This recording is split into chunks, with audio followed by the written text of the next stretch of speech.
देवतुल्यायो माँ शक्ति। आज आज अजय चंद्र के माँ के 932 दिन सोमवार, तारीख 13 मई 2024। और आज का जो टॉपिक है वो है recent judgement of Delhi high Court related to section 153C income tax act along with the other recent judicial update. हमारे बीच में आदरणीय निखिल गोयल साहब हैं जो चंडीगढ़ से हैं, और वैभव गोयल स्पीकर साहब हैं, और वोट ऑफ थैंक्स में एनके साहब हैं, और हमारे बीच में आदरणीय डॉक्टर एस एस भदौरिया साहब जो कमिश्नर इनकम टैक्स कानपुर हैं। हम उनसे चाहेंगे कि 2 वचन आशीर्वाद के हमको दीजिएगा, क्योंकि जब से जूम स्टार्ट हुआ तभी से आप हमारे साथ में हैं, और गीता के सहज भाव के 76 पार्ट ले चुके हैं, जो कि 100 का टारगेट है। आदरणीय डॉक्टर एस एस भदौरिया साहब।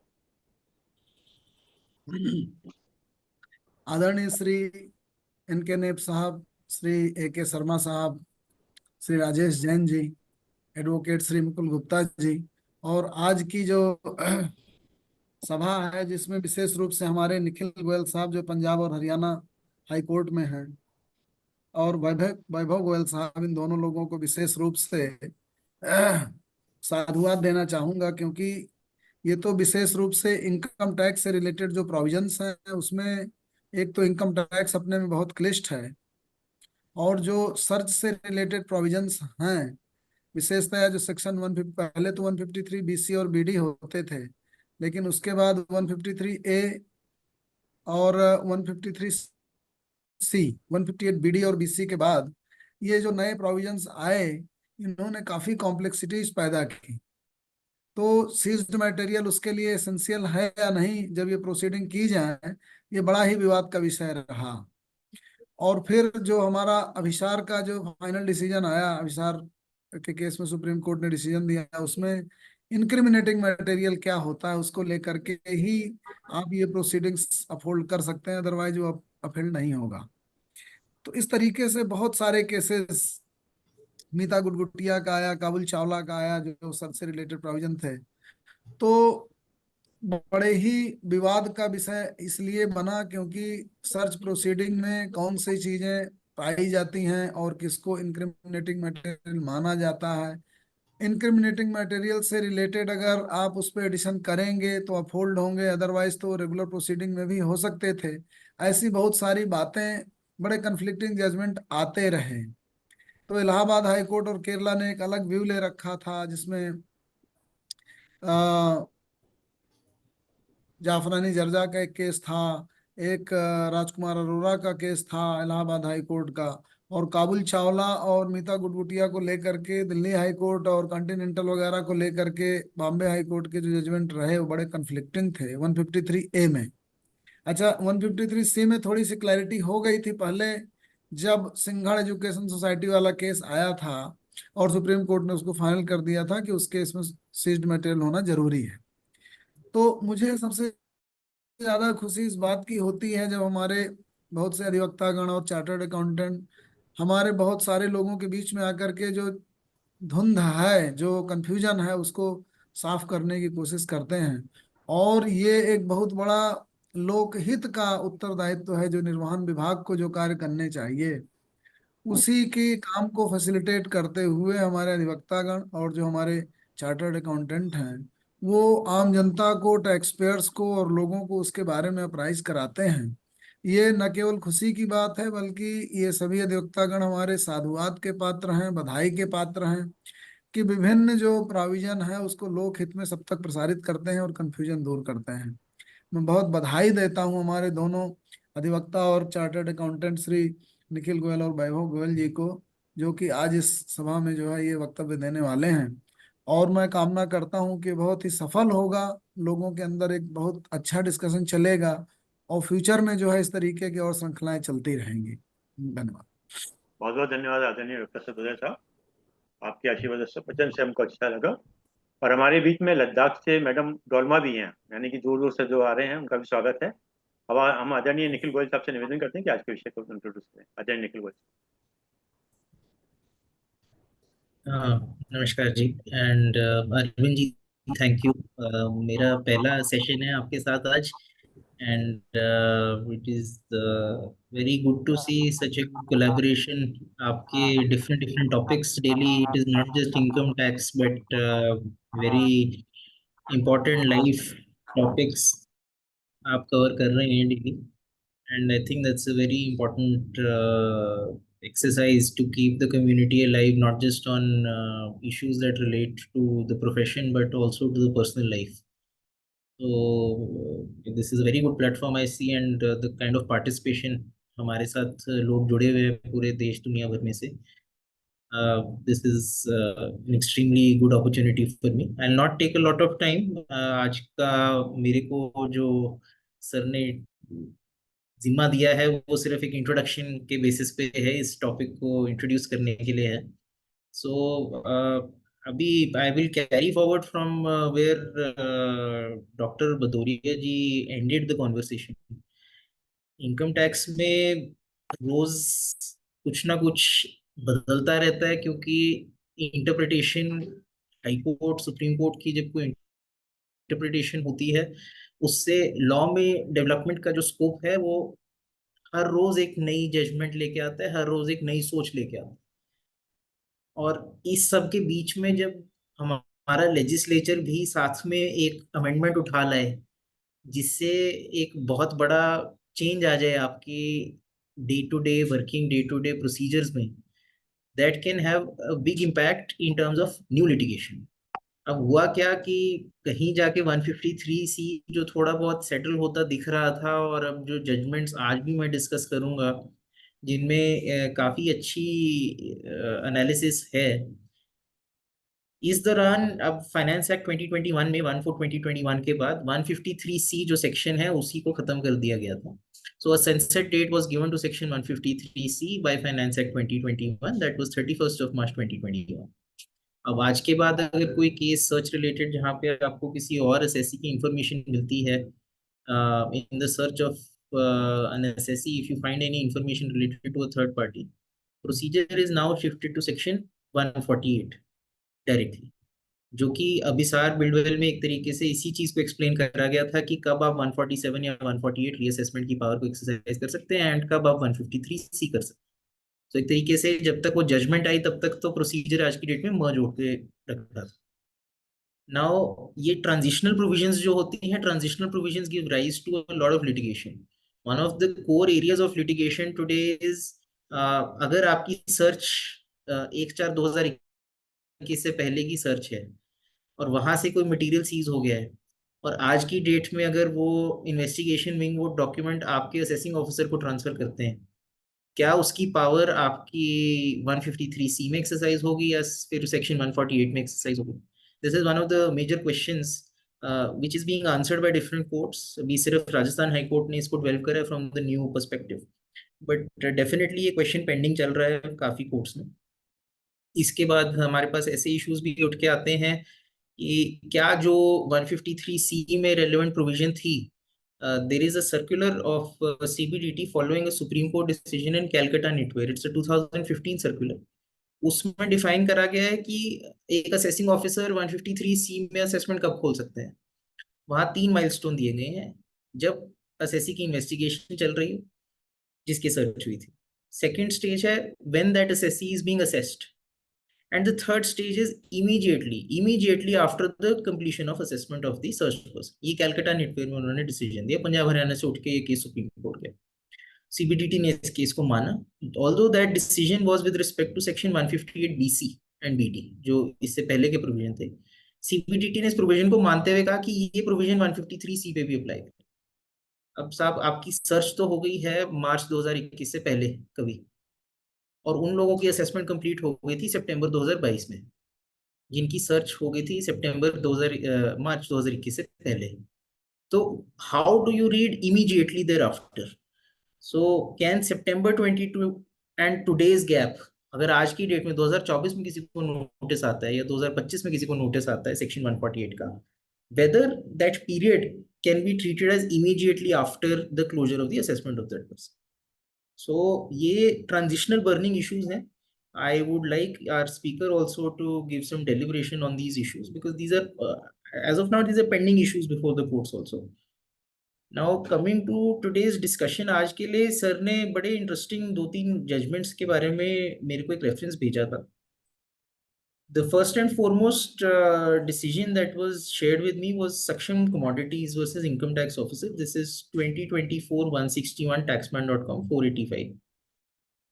नाउ ये प्रिंसिपल 2-3 बार इससे पहले भी डेवलप करा है सुप्रीम कोर्ट ने, जैसे कि डॉक्टर भदौरिया ने पहले बताया कि it was in the case of Sinhgad education 2017 supreme court, जहां पे ये बताया गया कि जिस एसएससी का केस खोला है, there is no concept of block assessment with respect to 153C. So what the courts have said is you can only open the case where the information to which the assessment year you are opening relates to.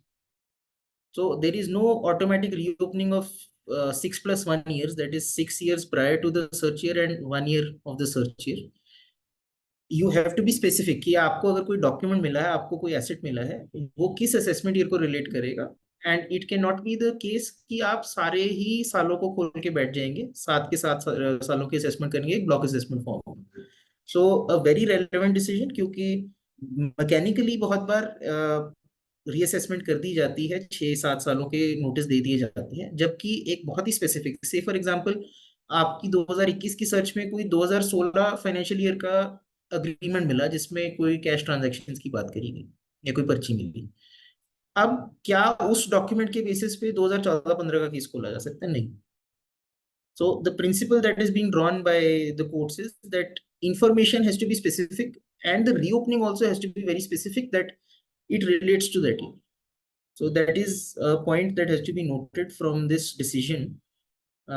Very detailed order by the Delhi High Court, and एक principal इसको ही develop करा है जो पहले भी supreme court ने अभिसार Buildwell में भी एक तरीके से इसको टच अपॉन करा है। And apart from this Sinhgad education society definitely 2017 में इसको टेकअप करा गया। नेक्स्ट बड़ा एक इंटरेस्टिंग टॉपिक था, एक पॉलिटिकल इशू रेज हो गया था जहां पे हमारी इंडियन नेशनल कांग्रेस पार्टी ने दिल्ली हाईकोर्ट का दरवाजा खटखटाया था। इशू सिमिलर था और पेंडिंग था कोर्ट में। Now this is not related to section 153C per se. This is more about when a court can interfere or decide to entertain a writ petition. Now writ jurisdiction, as we call it, is extraordinary jurisdiction. जो regular procedure है वो हमारा assessment को लड़ना, उसके बाद appeal में अपने पॉइंट को रखने का है। अगर हम वो लाइन तोड़ के एक स्पेशल लाइन में जा रहे हैं जो कि एक एक्स्ट्राऑर्डिनरी रिट जुरिसडिक्शन में जा रहे हैं under article 226 of the Constitution, the court has to be satisfied that a petition needs to be entertained. Maintainability and entertainability are two different aspects. Maintainability का मतलब है कि क्या आप रिट फाइल कर सकते थे, बट क्या कोर्ट उसे एंटरटेन करेगा एक पॉइंट पे। The peculiar fact in this case was, एकदम फैग एंड पे वो नोटिस में पूरा टाइम पार्टिसिपेट करने के बाद at the very last moment the assessee decided कि अब रिट में चलते हैं, इसको हम जुरिसडिक्शनल इशू बना के हम रिट में टेकअप करते हैं। The principle drawn by the court was that if you are coming at the very fag end of the proceedings after having participated and not raised any issue with respect to the participation so far, you cannot now come to the court seeking relief at parity with the other SSCs who have been contesting the issue for long. So the challenge here was dismissed on the ground that the concept of delay and latches was discussed in this case. It is not a jurisdictional issue. It is the conduct of an assessee that was discussed in this case, that one has to be vigilant of the rights as well as the arguments with respect to the jurisdiction. And अगर हम कोई extraordinary step लेना चाहते हैं, that also has to be exercised in a reasonable time. It cannot be exercised at any time at the whims and fancies of an assessee. So इसका case का citation मैं आपके साथ शेयर कर देता हूँ, that is 2024-160 taxman.com 606 Delhi.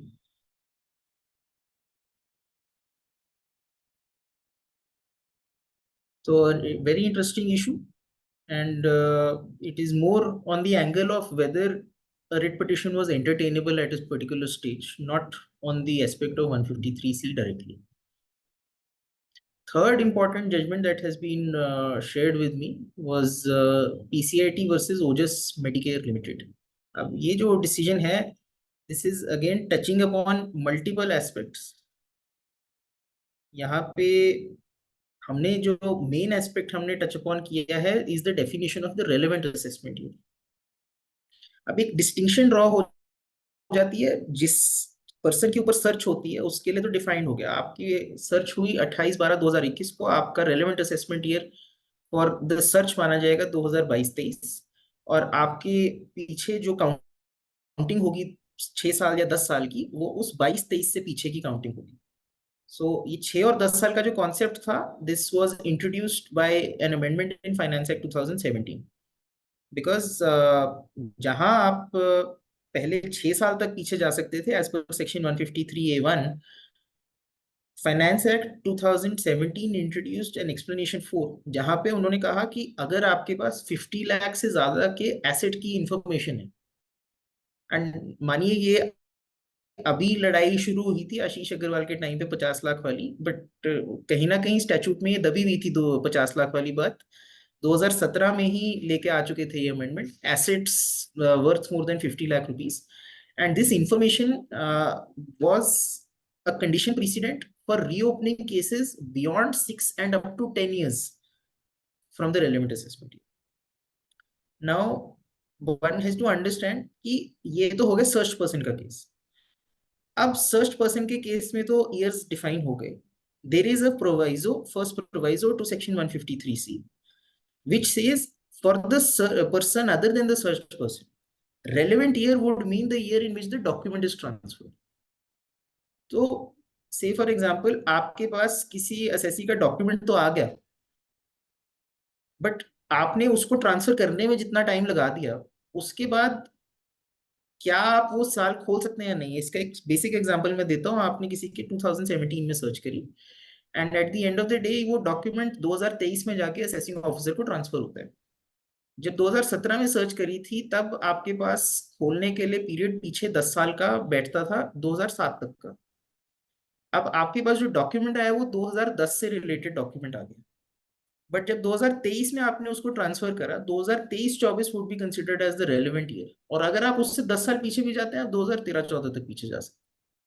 So the concept changes as far as the third party is concerned, जिसकी documents आपको मिली, उनके 10 साल का पीरियड उस डेट से काउंट होगा where the assessing officer of the third party records the satisfaction and the documents कि yes, a case is made out for reassessment or for section 153C.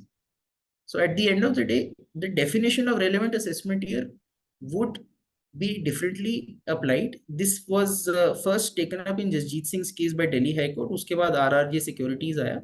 These have all been affirmed by the Supreme Court as well, that this interpretation is correct कि as far as the search third party is concerned, उनका relevant assessment year will start from the day on which the document is transferred to the assessing officer who has jurisdiction over that person. Second principle that is to be drawn here is 50 lakh का amount देख के सीधा आपने 4 साल नहीं खोल देंगे। Then again the concept is, अगर आपके पास किसी specific year के related information है, only in that case you can exercise that jurisdiction to reopen that particular year. तो कोई ऑटोमेटिक अप्रूवल नहीं है कि आपके पास 50 लाख से ज्यादा की इंफॉर्मेशन है तो आप सीधा 10 साल खोल दीजिए, नहीं। The principle again remains the same as was discussed in Saksham Securities. आप उतना ही पीछे जा सकते हैं जिस केस में, जिस साल में आपके पास इंफॉर्मेशन है। You cannot automatically open a block of cases. Sir, I think I will give the floor to our speaker today, Mr. Weber, to deliberate and some relevant questions I have posed, which he will also address. चलिए, बहुत सुंदर तरीके से आपने उसका, और अब हमारे बीच में आदरणीय वैभव गोयल साहब हैं, तो मैं अब उनसे निवेदन करता हूँ कि अपना उद्बोधन जारी करें। आदरणीय वैभव गोयल जी। धन्यवाद निखिल गोयल साहब। थैंक यू सर, आप सबने मुझे मौका दिया। जैसे भदौरिया सर ने भी कहा और निखिल सर ने भी एक अच्छी प्रस्तावना इस मुद्दे को दी है, हम उसी से आगे लेके चलेंगे। और जो निखिल सर, अगर कोई क्वेश्चंस मैंने अगर नोटिस से रह जाएं और मेरे डिलीवरेशन में रह जाएं तो आप बाद में हम बैठ के डिस्कस भी कर सकते हैं, सेशन के अंत में क्वेश्चन आंसर सेशन में ले सकते हैं। सर अगर मेरे को स्क्रीन शेयर करने की अनुमति मिले तो। जी सर, दे दी।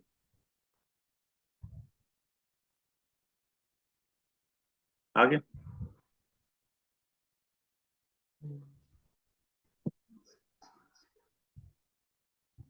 यस यस, मेरी स्क्रीन अभी दिख रही है, वर्ड की फाइल दिख रही है सर? जी हाँ, जी हाँ। तो जैसा अभी निखिल सर ने जैसे शुरुआत किया था, हम शुरुआत उसी Ojas medicare private limited, we will begin with Ojas medicare private limited, जो उन्होंने केस दिखा था। सो सर मैंने थोड़ा सा ऐसे इस तरह से रखा है कि we will be discussing with the case study also, जो हमने अभी जो प्रिंसिपल्स अभी निखिल सर ने हमें एक्सप्लेन करे, उन प्रिंसिपल्स को हम कैसे इस संदर्भ में 153C के संदर्भ में हम इसे अप्लाई कर सकते हैं। साथ में मैंने थोड़े से रिसेंट जुडिशियल अपडेट्स को भी रखा है, जो 148 के संबंध में अभी दिल्ली हाई कोर्ट में कुछ केसेस पेंडिंग हैं, जो अभी डिसाइड नहीं हुए हैं, लेकिन एक कंट्रोवर्सी को इनिशिएट करते हैं, और कुछ डिसाइड हो गए। वो थोड़े थोड़े पॉइंट्स भी हम इस केस स्टडी को करने के बाद हम वो भी देख सकते हैं। तो जैसे सर कह रहे थे कि भाई हमें थ्रेशोल्ड 153A में क्या है कि भाई आपका यहाँ सर्च हो गया तो आपके वो 6 साल या 10 साल हमें वो ओपन करने ही करने हैं। एडिशन हम उन केसेस में कर सकते हैं जहां पे हमें इनक्रिमिनेटिंग मटेरियल मिला है। और साथ में एक कंसेप्ट है कंप्लीटेड असेसमेंट ईयर्स या अबेटेड असेसमेंट ईयर्स। जो कंप्लीटेड असेसमेंट ईयर होते हैं जिनके मतलब जिनके लिए कोई proceeding as on the date of initiation of search कोई प्रोसीडिंग पेंडिंग ना हो। और अबेटेड असेसमेंट ईयर वो होते हैं जिस दिन हमारे यहाँ सर्च होती है उस दिन कोई असेसमेंट प्रोसीडिंग या रीअसेसमेंट प्रोसीडिंग इसी साल की पेंडिंग हो। तो जो कंप्लीटेड असेसमेंट ईयर्स होते हैं उनके लिए हम additions only on the basis of incriminating material हम कर सकते हैं, और जो हम अबेटेड असेसमेंट ईयर्स हो सकते हैं उनके लिए हम एडिशंस इंक्रीमेंटिंग मटेरियल के बेसिस पे भी कर सकते हैं। हम उन पे एडिशन रिटर्न ऑफ इनकम में कोई इनकम के उसके बेसिस पे भी कर सकते हैं, या कोई और other material which is not arising out of search proceeding, कोई और मटेरियल भी अगर हमें मिलता है तो हम उन अबेटेड ईयर्स में हम कर सकते हैं। ये जो मैंने कंसेप्ट बताया कंप्लीटेड और अबेटेड वाला, वो हमको जब हम सक्षम कमोडिटीज वाला जजमेंट पढ़ेंगे तो वो हमें वहां पे काफी ज्यादा इंपॉर्टेंट रहेगा उस कंसेप्ट को समझना, और वो सक्षम कमोडिटीज का जजमेंट क्यों हमारे के उस अबेटेड अनअबेटेड के लिए फायदेमंद होता है। तो सर पहला अगर हम ओजस मेडिकेयर की बात रखते हैं तो हमारे यहाँ जैसे सर्च हुई, जैसे मैंने अपने एग्जांपल में यहाँ लिया 18/10/2019, मैंने इसलिए 18/10/2019 इसलिए लिया कि ओजस मेडिकेयर में जो बाकी रिट पिटिशंस आई थी उसमें जो डेट ऑफ सर्च थी वो अलंकित ग्रुप ऑफ केसेस में जो सर्च हुई थी वो 18/10/2019 से रिलेटेड थी। और उन केसेस में जो generally date of handing over of material, date of handing over of material माना गया था 22/6/2022। सर ये date of handing over of material क्यों है? सर डिपार्टमेंट का ये कहना था कि जो सर्च हुई हमारी 18/10/2019, तो वो जो फर्स्ट ईयर जो लेना चाह रहे थे वो फर्स्ट ईयर लेना चाह रहे थे असेसमेंट ईयर 2021 से।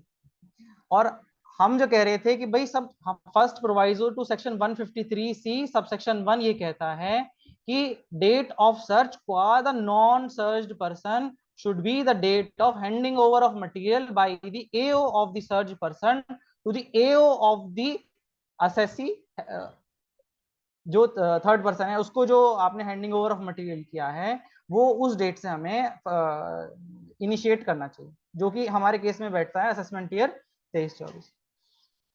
तो यहाँ पे दिल्ली हाई कोर्ट ने ऑनरेबल सुप्रीम कोर्ट के जसजीत सिंह वाले डिसीजन को फॉलो करते हुए, जिसमें ये कहा गया था कि अगर आप ऐसा मानेंगे कि भाई हमको 2021 लेना है, एसएससी को तो पता ही नहीं है कि किसी थर्ड पर्सन के यहाँ सर्च हो गई है और उसको 6 साल वहां से काउंट करेंगे, तो वो डिस्प्रपोर्शनेट हो जाएगा, वो आर्टिकल 14 का वायलेशन हो जाएगा। तो उन्होंने कहा कि नहीं, हम वहां से मानेंगे इस first proviso to section 153C को ऐसा रीड करा जाएगा कि भाई आपको जो 6 years या 10 years या 11 years whatsoever which has to be counted from the date of handing over of material। इस केस में सबसे बड़ी बात ये होती है कि इस केस में ना तो एसएससी को पता है कि एओ ऑफ सर्च पर्सन ने कब हैंड ओवर करा मटेरियल, ना ही डिपार्टमेंट ने कभी भी एफिडेविट में बताया कि उन्होंने किस डेट को मटेरियल हैंड ओवर किया गया। एक प्रिजम्पशन लेके चला गया कि जिस दिन एओ ऑफ द सर्च पर्सन ने सेटिस्फेक्शन रिकॉर्ड किया, जो कि 22/6/2022 को रिकॉर्ड किया, तो उसी डेट को उन्होंने कंपैरेटिवली अगर हम मान ले कि भी आपने सर्च मटेरियल दिया होगा, वो इस पर्पस के लिए रेलेवेंट होगा। तो यहाँ 6 years यहाँ से क्लियर ये हो गए कि भाई असेसमेंट ईयर 22-23 से हम 23-24 हमारा ईयर मार्क्ड ईयर होगा, और 22-23 और उससे 6 ईयर जो हमारे यहाँ कवर होते हैं 17-18 तक होंगे। तो इंटरेस्टिंग बात यह है कि सिंस ये हमारा प्रोसीडिंग किसकी है सर, 153C की प्रोसीडिंग है, और हमें इसमें ध्यान रखना होगा, 6 years की हम यहाँ बात करते हैं, हमारी सर्च हुई 18/10/2019 तक, तो इसका मतलब 17-18, 18-19, 19-20 और 20-21, these 4 years AY 2021 to AY 17-18, these 4 years would be covered for 153C, because भाई 21-22 और 22-23 के लिए तो कोई इंक्रीमेंटिंग मटेरियल उसमें वहां पे उन्हें मिला नहीं होगा, तो वो जो असेसिंग ऑफिसर 153C इशू कर सकता है वो हमें 17-18 टू 2021 के लिए कर सकता है। तो एक इशू यहाँ पे ये डिसाइड हुआ। दूसरा इशू उन्होंने ये कहा कि भाई आपने रेलेवेंट असेसमेंट ईयर्स की बात की, आप बियॉन्ड 6 ईयर्स जाना चाहते हैं, आप बियॉन्ड 6 ईयर्स जाना चाहते हैं तो आप 10 ईयर्स तक जा सकते हैं या 11 ईयर्स तक जा सकते हैं। तो अगर हम इसमें थ्रेशोल्ड देखें तो वो कहते थे कि भाई असेसमेंट ईयर 13-14, अगर हम देखें उनका आर्गुमेंट था 13-14 plus 10 years, we have to take it like this, 13-14 plus 10 years. और डिपार्टमेंट असेसी की तरफ से जो वकील वगैरह आर्ग्यू कर रहे थे उन्होंने कहा कि सर जो हमें लैंग्वेज, जो एक्सप्लेनेशन 4 की जो लैंग्वेज है, जो section 153 capital A sub section 1 के एक्सप्लेनेशन 4 में जो दी गई है, वो कहती है कि it has to be 10 years from the end of the assessment year in which search has taken place. तो सर्च क्वा द असेसिंग जहां हुई है वो तो असेसमेंट ईयर 20-21 हुई है सर। तो असेसी के केस में जो थर्ड पर्सन है उसके केस में अभी हमने फर्स्ट प्रिंसिपल क्या डिटरमाइन किया, जो पॉइंट ऑफ रेफरेंस हमें देखना है, डेट ऑफ रेफरेंस हमें देखना है, वो रेफरेंस हमें देखना है असेसमेंट ईयर 23-24। क्यों? क्योंकि सेटिस्फेक्शन नोट जो है 22/6/2022 को रिकॉर्ड हुआ था। तो वो 10 years from the end of the assessment year in which search has taken place, qua the third person is from the end of 23-24। तो वहां से अगर हम 10 काउंट करते हैं तो असेसमेंट ईयर 14-15 तक आते हैं। तो असेसमेंट ईयर 13-14 और असेसमेंट ईयर उससे प्रीसीडिंग जो असेसमेंट ईयर है वो उस 10 years की बोगी में से एस्केप हो जाते हैं। डिपार्टमेंट का ऑलवेज ये मानना था कि अगर हमारे को कोई एक्सप्लेनेशन 4 अट्रैक्ट नहीं होती तो 1+6 है, और वो अट्रैक्ट होती है तो 1+6+4 है सर। तो एक्चुअली में 11 years को कवर करना चाहते हैं उस एक्सप्लेनेशन 4 के जरिए। तो डिपार्टमेंट ने यहाँ कवर कर दिया कि नहीं जी, इट इज 1+6+3, नॉट 1+6+4। तो यहाँ पे एक बात ये सर्टेनिटी आ गई कि दो सर्टेनिटी आ गई कि भाई हमें थर्ड पर्सन के लिए क्या रेफरेंस पॉइंट लेना है और हमें क्या 10 years का क्या मापदंड लेना है। ये हमारे इस 148 का जो हमने अमेंडमेंट आया सर हमारा फाइनेंस एक्ट 2021 में, उसने इस बात को थोड़ा सा करेक्ट कर दिया। उन्होंने क्या करा कि जैसे ट्रेन की बोगी हमने इंजन से उल्टा काउंट करने के बजाय उन्होंने कहा कि हम लास्ट से फर्स्ट की तरफ काउंट करेंगे, मीनिंग देयर बाय कि अगर हमें 3 years का टाइम लिमिटेशन काउंट करना है या हमें 10 years का टाइम लिमिटेशन काउंट करना है तो we will count it from the end of the relevant assessment year for which we wish to initiate 148 proceeding.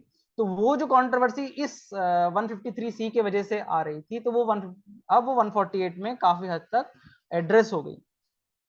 But for the matter जो अभी हमारे केसेस अभी 153C अभी जो कंक्लूड हुए हैं मार्च के महीने में, उसके लिए हम अपील तैयार करेंगे या आगे अपीलेट स्टेज में जाएंगे। तो ये हमें कंसेप्ट क्लियर होना जरूरी है कि भाई how many years are barred by limitation ipso facto. दूसरा इशू आया कि भाई अब आप रेलेवेंट असेसमेंट ईयर्स में जानना चाहते हैं तो वो 50 lakhs की लिमिट होनी चाहिए, एग्रीगेट लिमिट कितनी होनी चाहिए? 50 lakhs की होनी चाहिए। How? It should be represented in the form of an asset, it should be represented in the form of an asset. तो अब वहां डिपार्टमेंट के सामने ये था कि भाई हमें 50 lakhs एग्रीगेट देखना है उन तीनों सालों के लिए, ईयर 8, ईयर 9, ईयर 10, या एक सालों के लिए हर एक के लिए अलग अलग 50 lakhs देखना है। तो कोर्ट ने क्लेरिफाई किया कि सेक्शन या जो एक्सप्लेनेशन वो अपने आप में कहती है कि भाई ये जो आपको देखना है एग्रीगेट देखना है, 8+9+10 की जो एग्रीगेट एस्केपमेंट ऑफ इनकम होनी चाहिए, that should be 50 lakh rupees. And उसको कैसे रिप्रेजेंट करना है? It should be represented in the form of an asset. अगर वो एसेट के फॉर्म में रिप्रेजेंटेड नहीं होती है तो आप नहीं मान सकते।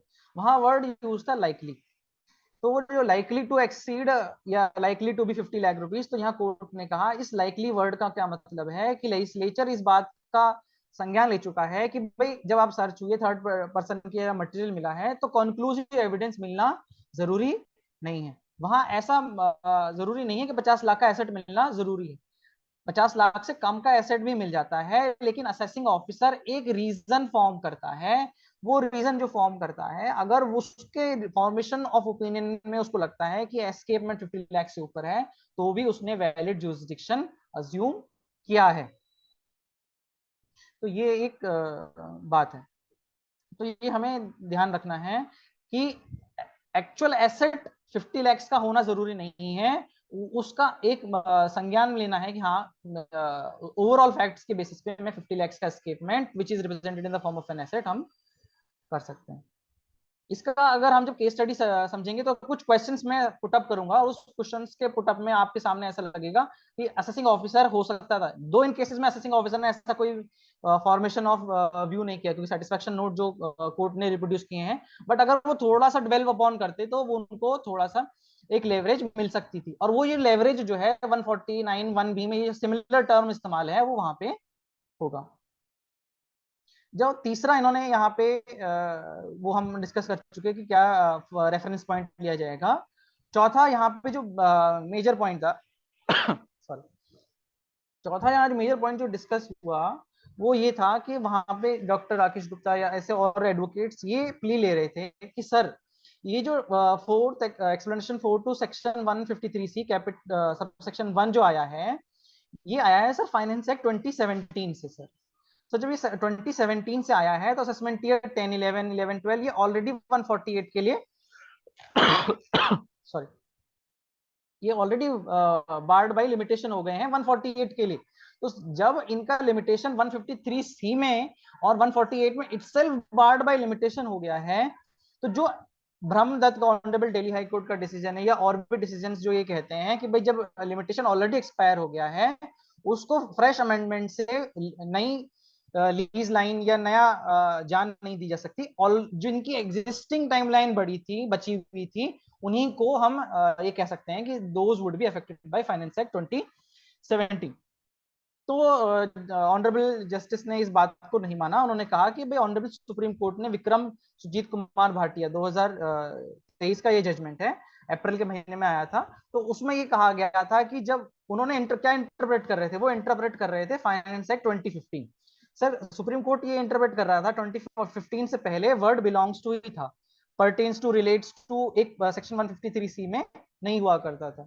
तो वो उन्होंने कहा कि भाई जब फाइनेंस एक्ट 2015 में ये रिलेट्स टू पर्टेन्स टू आ गया है तो कोई भी प्रोसीडिंग उसके बाद शुरू करी जाएगी तो वो सब्सटेंटिव प्रोविजन माना नहीं जाएगा, वो प्रोसीजरल प्रोविजन माना जाएगा और उसको सभी प्रोसीडिंग्स पे अप्लाई किया जाएगा, इवन इररिस्पेक्टिव ऑफ एवाइज और searches which have been conducted prior to finance act 2015। उसी लॉजिक को उन्होंने फॉलो करते हुए ये कहा कि अगर ये फाइनेंस एक्ट 2017 से पहले ये बात रखते हैं तो ये असेसमेंट ईयर 10, 11 जो है 6 ईयर जो है 31 मार्च 2017 तक टाइम बार हो जाता, और फाइनेंस एक्ट 2017 जो है वो 1 अप्रैल 2017 से एप्लीकेबल होता, तो वो टाइम बार्ड होता, ऐसा एसएससी का कहना था। तो जस्टिस जज साहब ने इसको माना नहीं और कहा विक्रम सुजीत कुमार भाटिया का जो जजमेंट है वो कहता है कि अमेंडमेंट्स जो इस 153C में आए हैं वो रेट्रोएक्टिव हैं। तो रेट्रोएक्टिव और रेट्रोस्पेक्टिव का अंतर हम समझते हैं। रेट्रोस्पेक्टिव तो डेड प्रोविजंस को भी लाइव कर सकता है, और रेट्रोएक्टिव जो कहता है कि भाई जो कोई प्रोसीडिंग चल रही होगी उसमें भी एप्लीकेबल होगा। तो इसका मतलब अगर वो 10/11 की प्रोसीडिंग 1 अप्रैल 2017 के बाद ओपन करी जाएंगी तो वो 10 इयर्स की टाइम लिमिट में अगर फॉल करती हैं तो वो हम कर सकते हैं। तो वहां पे ये 4-5 प्रिंसिपल्स वहां पे ये लेट डाउन हुए। सर दूसरा अगर हम देखते हैं फिर हमारे को सर आया ये सक्षम कमोडिटीज का, जैसा गोयल सर ने पहले डिस्कस किया कि सक्षम कमोडिटीज में सिंगल टेक्निकल एजुकेशन सोसाइटी की बात कही गई कि भाई उन्होंने कहा कि भाई आपको जो इंक्रिमिनेटिंग मटेरियल होना चाहिए वो हर ईयर के लिए अलग अलग होना चाहिए। ऐसा नहीं कि आपने थर्ड मटेरियल आया तो वो ब्लॉक ऑफ 6 ईयर्स या ब्लॉक ऑफ 10 ईयर्स आपने लिया और खोल दिया। उसका कारण क्या बताया कि 153 कैपिटल ए में वर्ड लिखा हुआ है ईच असेसमेंट ईयर, तो वहां पे तो असेसिंग ऑफिसर बाउंड है हर असेसमेंट ईयर को खोलने के लिए। लेकिन जब 153C में ये कहानी आती है तो he will open only for those assessment years जिसमें वहां पे कोई मटेरियल इंक्रिमिनेटिंग मटेरियल मिला हो। नीचे जब हम केस स्टडी को एक बार नजर लगाएंगे तो क्या इंक्रिमिनेटिंग मटेरियल हो सकती है, क्या एंट्रीज बुक्स ऑफ अकाउंट्स में जो रिकॉर्डेड हैं क्या वो इंक्रिमिनेटिंग मटेरियल हो सकती हैं, तो वो कई सारी चीजों को भी हम डिस्कस करेंगे। तो यहाँ पे इन्होंने कहा सक्षम कमोडिटीज में कि ये जो वर्ड है 153C में जो फाइनेंस एक्ट 2015 से आया have a bearing on the determination of total income. लेकिन जब सिंगल टेक्निकल एजुकेशन सोसाइटी का केस चल रहा था तब ये वर्ड सेक्शन 153C में नहीं थे, तो फिर भी कोर्ट ने इन वर्ड्स को इंटरप्रेट किया।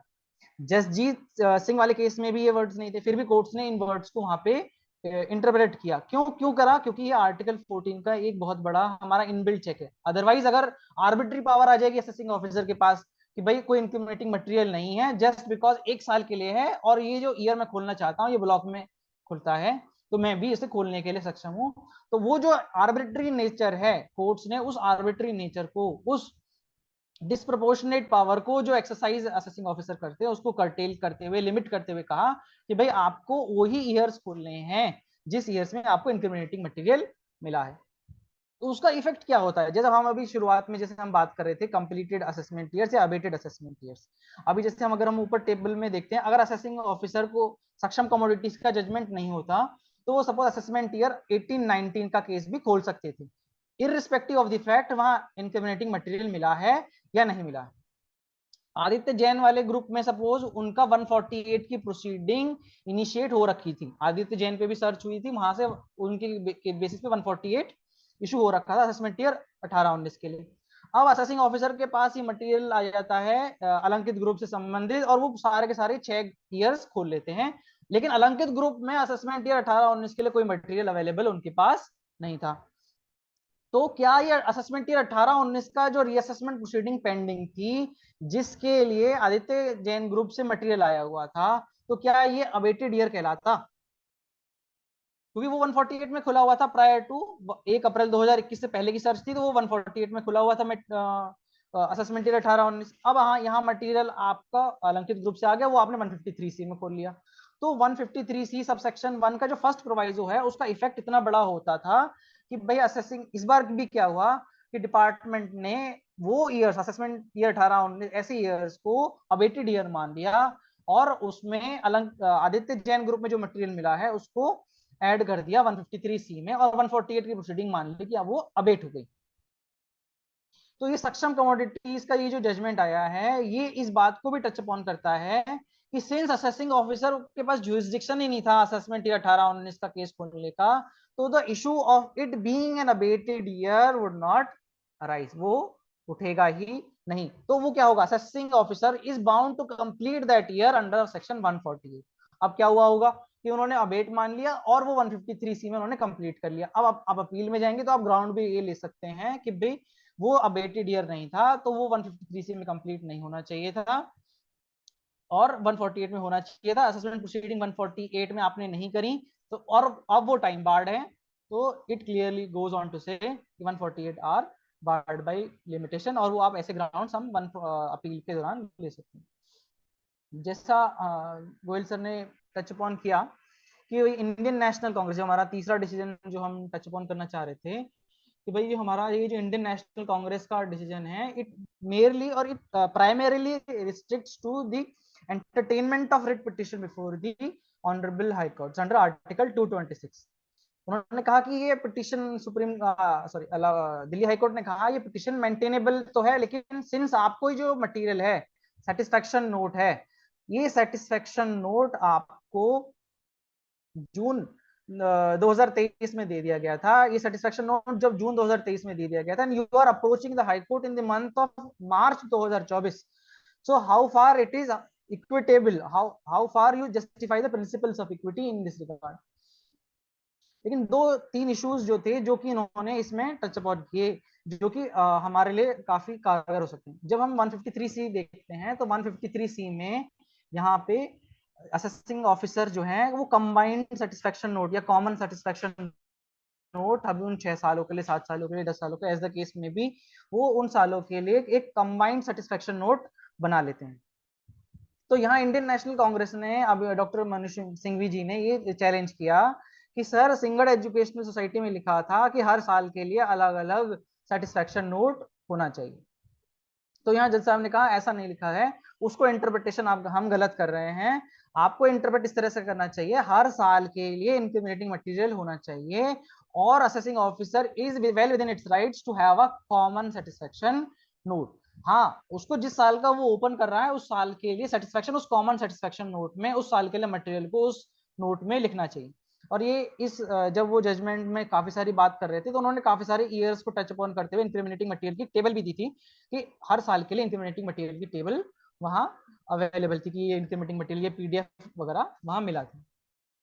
जो एक इशू यहाँ टच अपॉन हुआ था, उन्होंने कहा कि सर आप जो है 6 इयर्स के जो बियॉन्ड जा रहे हैं, उसके लिए असेसिंग ऑफिसर ने जो सेटिस्फेक्शन नोट था, उस सेटिस्फेक्शन नोट में fourth proviso to section 153 capital A sub section 1 का जिक्र करा ही नहीं सर। तो जब तक वो उस प्रोविजन का जिक्र करते नहीं अपने सेटिस्फेक्शन नोट में, तो उसका मतलब उन्होंने वो सेटिस्फेक्शन रिकॉर्ड ही नहीं किया, एक application of mind with respect to that provision नहीं किया। तो उनको ये राइट ही नहीं होना चाहिए कि वो 6 इयर्स के बियॉन्ड जाके हमारा असेसमेंट कर सकें। तो यहाँ जज साहब ने ये कहा, कोर्ट में ये डिसाइड हुआ कि उन्होंने सेटिस्फेक्शन नोट में 153C read with section 153 capital A लिखा हुआ था, which is a very well valid satisfaction कि भाई हाँ उन्होंने application of mind with respect to that provision और वो प्रोविजन इन्वोक करते हुए किया है। जो यहाँ पे एक इशू जो उन्होंने लेफ्ट ओपन छोड़ा है, वो ये छोड़ा है कि सर्च आपकी यहाँ पे बहुत पहले हो गई थी। जिस केस में असेसमेंट होना था वो सर्च पर्सन का, सर्च पार्टी का असेसमेंट भी बहुत पहले हो चुका है। और आपके केस में जो सेटिस्फेक्शन नोट रिकॉर्ड हुआ है, that has been recorded after 8 months, 10 months, 6 months और 13 मंथ्स। तो जो CBDT सर्कुलर है, जैसा गोयल सर भी कह रहे थे कि ऑनरेबल सुप्रीम कोर्ट का कोलकाता निटवेर का जो डिसीजन है, जिसको CBDT ने एक्सेप्ट किया है, सर्कुलर 24 ऑफ 2015, तो उसमें जो CBDT ने एक्सेप्ट किया है, उन्होंने कहा है कि जब सर्च पर्सन की यहाँ सर्च होती है आप तब रिकॉर्ड कर सकते हैं। जब सर्च पर्सन के यहाँ पे असेसमेंट चल रहा है, उसके दौरान आप थर्ड पार्टी के लिए सेटिस्फेक्शन रिकॉर्ड कर सकते हैं, या after the completion, immediately after the completion of assessment in the case of search person, आप तब भी असेसमेंट सेटिस्फेक्शन यहाँ आप रिकॉर्ड कर सकते हैं। तो ये जो वर्ड है इमीडिएटली आफ्टर, क्या इमीडिएटली आफ्टर को उन्होंने लेफ्ट ओपन छोड़ा है? और क्या इमीडिएटली असेसमेंट खत्म होते ही तभी रिकॉर्ड कर देना चाहिए 5 डेज 10 डेज? वो क्या टाइम पीरियड होगा, उस क्वेश्चन ऑफ लॉ को उन्होंने ओपन छोड़ा है। क्यों? क्योंकि वो सर एक फैक्ट बेस्ड सिचुएशन है। और इस केस में इंडियन नेशनल कांग्रेस में, जैसे गोयल सर ने भी रीट्रेट किया था, कि ये कोर्ट ने पाया कि this case is not fit for adjudicating about और deciding this issue of immediately after वाले इशू को। तो उन्होंने किसी फ्यूचर केसेस में अगर ये कम अप होता है तो उसके लिए उन्होंने छोड़ दिया। और उन्होंने कहा कि फैक्ट्स बेस्ड सिचुएशन है कि भाई अगर जो एओ ऑफ सर्च पर्सन है उसके पास बहुत सारा मटेरियल आ जाता है, अराउंड 1000 फाइल्स के करीबन उसके पास अदर पर्सन का मटेरियल आ जाता है, तो is he expected to exercise that within 5 days 7 days 1000 cases को एक 5 या 6 दिन में करना होगा उसे? अगर वो 5 से 6 दिन में अगर उस 1000 केसेस के लिए सेटिस्फेक्शन रिकॉर्ड करेगा, तो ये फिर एक इशू बन जाएगा कि क्या उसने एप्लीकेशन ऑफ माइंड किया है या नहीं किया है with respect to recording of that satisfaction. तो एक reasonable period of time immediately after को कोर्ट ने एक फैक्ट बेस्ड सिचुएशन को बताते हुए ये हिंट किया है कि भाई it has to be depending upon facts, कि भाई क्या फैक्ट्स हैं, क्या सर्कमस्टेंसेस हैं, और other parameters of application of mind और other requirements of law satisfy होते हैं या नहीं होते हैं, वो उसके लिए ओपन छोड़ा है। तो ये तो हमारा सर हमारे 3 केसेस हो गए। तो अगर आप सर अनुमति दें तो एक केस स्टडी अगर हम ले लेते हैं, तो जिससे हम वो जो हमने फैक्ट्स अगर हमने समझे हैं, अभी जो केस लॉ हमने समझे हैं, तो हम उसको फैक्ट्स में यहाँ पे कर सकते हैं। ये सेटिस्फेक्शन नोट का एक टेबल मैंने थोड़ा सा इरेज करके यहाँ पेस्ट किया है, so as to avoid confidentiality breach. तो यहाँ उन्होंने क्या किया सर, हमने माना कि अलंकृत ग्रुप से संबंधित है, सर्च हुई है सर 18/10/2019 को, सेटिस्फेक्शन रिकॉर्ड हुआ है 5/4/2022 को सर।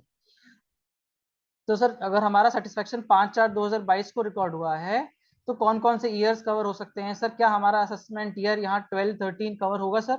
असेसमेंट ईयर 14-15 कवर होगा सर? और असेसमेंट ईयर 15-16 क्या कवर होगा? अगर हम ऊपर वाली टेबल देखें तो सर हमारा असेसमेंट ईयर 14-15, 15-16 एंड 16-17 कब कवर होंगे? 8, 9 और 10 ईयर, जब 50 lakhs की बात होती है सर। तो यहाँ पे सर ये देखिए लेजर में जो है अराउंड 85 lakhs और 86 lakhs जो है असेसमेंट ईयर 14-15 में लिखा हुआ है sir, which itself is more than 50 lakhs। तो क्या assessment year 12-13 is clearly barred by limitation? ये तो हमें समझ में आता है कि assessment year 12-13 is clearly barred by limitation, but with respect to assessment year 14-15, क्या assessment year 14-15 is barred by limitation? अगर हम बात करें तो ये बार्ड बाय लिमिटेशन नहीं है। लेकिन सर उन्होंने सिर्फ एक लेजर दिया है सर, उस लेजर में ये ट्रांजेक्शन्स डेबिट है, और ये ट्रांजेक्शन मेरी बुक्स ऑफ अकाउंट्स में बैंकिंग चैनल के थ्रू मैंने रिसीव करी थी, और ये मेरी बुक्स ऑफ अकाउंट्स में रिकॉर्डेड है। क्या ये amount which has been duly recorded in my books of accounts without anything else, satisfaction note में इसके अलावा कुछ और जिक्र नहीं है। उन्होंने सिर्फ एक क्रिप्टिक लाइन लिखी हुई है कि भाई जिसके यहाँ ये मटेरियल पाया गया है वो जो एसएससी है वो इन्वॉल्व है अकोमोडेशन एंट्री देने के लिए, लेकिन how they have come to the opinion that he is involved in accommodation entry and how that entry relates to me, वो कहीं जिक्र नहीं है। तो क्या ये हमारे लिए इंक्रीमेंटिंग मटेरियल माना जाएगा?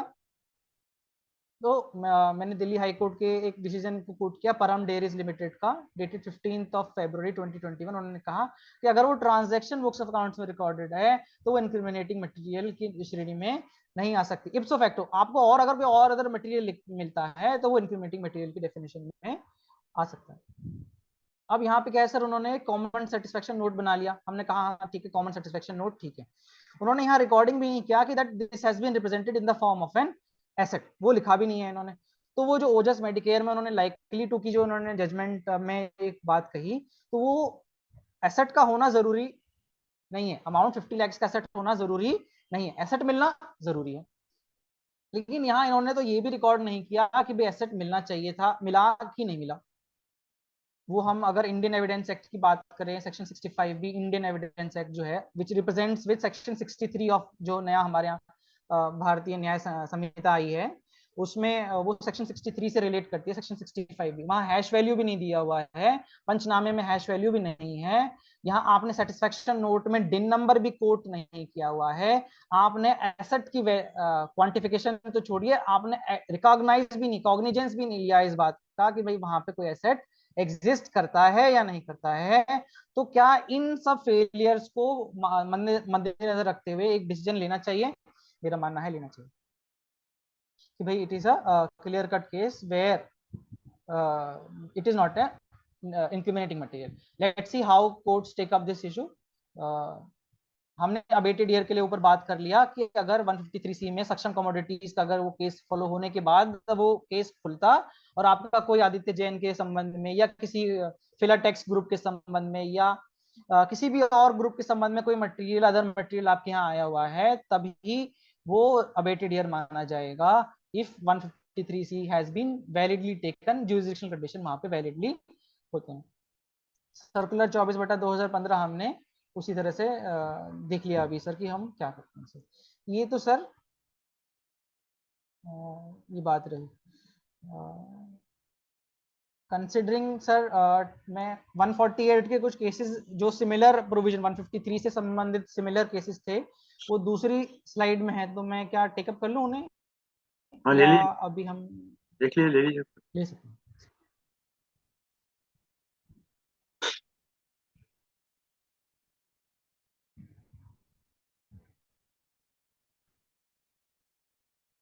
क्या स्क्रीन शेयर करनी है क्या?